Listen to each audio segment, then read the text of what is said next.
To me, Mr. Robinson embodies the observer, the wanderer and surveyor of London's identity. His feelings of detachment and curiosity permeate the film. Robinson is unseen. The closest physical embodiment of him is a man proclaiming conspiracy theories outside of the Baltic Exchange post-bombing. Robinson immediately recognised this individual as a man after his own heart. He was a man of the crowd. Keller's intrigue in the surrealist notion of changing a city by changing the way we look at it is evident throughout.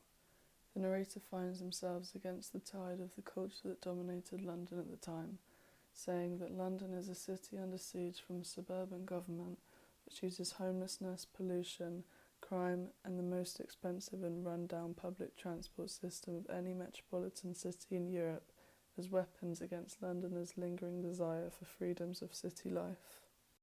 Keller's second stroll around London is interrupted by the IRA's bombing of the Baltic Exchange on the 10th of April 1992, killing 3 and injuring 90. Rebuilding wasn't an option and the board decided to sell the site. The new Baltic Exchange moved to the new building at 38 St Mary Axe in May 1995. The Gherkin has now replaced the old exchange. I visited the old exchange and thought back to footage in London which showed the aftermath of the bomb.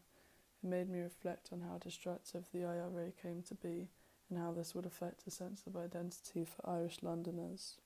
The IRA's purpose was to use weaponry forces to conclude British rule in Ireland with the larger objective of achieving an independent republic. The Sinn Féin party pushed this at a political level. I visited the Imperial War Museum and found these images of the troubles in Belfast and military footage of the Royal Marine Commando in Belfast 1972.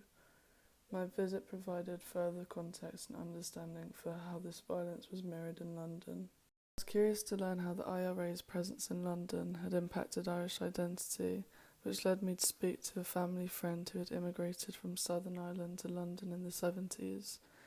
I was shocked to learn that she had been accused of being a bomber for the IRA. I've known her all my life, but it's not something she's ever spoken about before.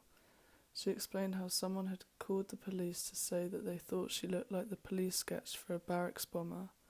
She'd unknowingly been under investigation for weeks. She reported how shocked and violated she felt, finding this hard to take on board. When she first came to London, she feared that people saw her as part of it, since the British saw Southern and Northern Ireland as one. She felt a deep sense of shame to be Irish. I also spoke with my mother, who was working at the Royal London Hospital on the day of the Baltic Exchange. She said she heard and felt what sounded like an explosion. One of the nurses asked what had happened, and she joked that it was probably a bomb. Moments later, the red telephone rang, and they were told to expect casualties. She told me how people would joke and say, "That's your lot," referring to the IRA. This gallows humour seemed like a thin veil hiding a more sinister accusation. I then remembered the narrator in London saying, "Everywhere we went there was an atmosphere of conspiracy," and recognised how tangible this would have been for Irish Londoners. Both felt shame and embarrassment of their Irish heritage at the time, but say things have moved on, and the Good Friday Agreement of 1998 really was the end of it. They felt it's a thing that only the older generations will remember, and the younger generations will learn about only from their families, because nobody talks about the Troubles. This reminded me of a moment in London after the IRA bombed Wandsworth Common. The narrator says, "I find it strange how quickly these events are forgotten by the general public. I do too."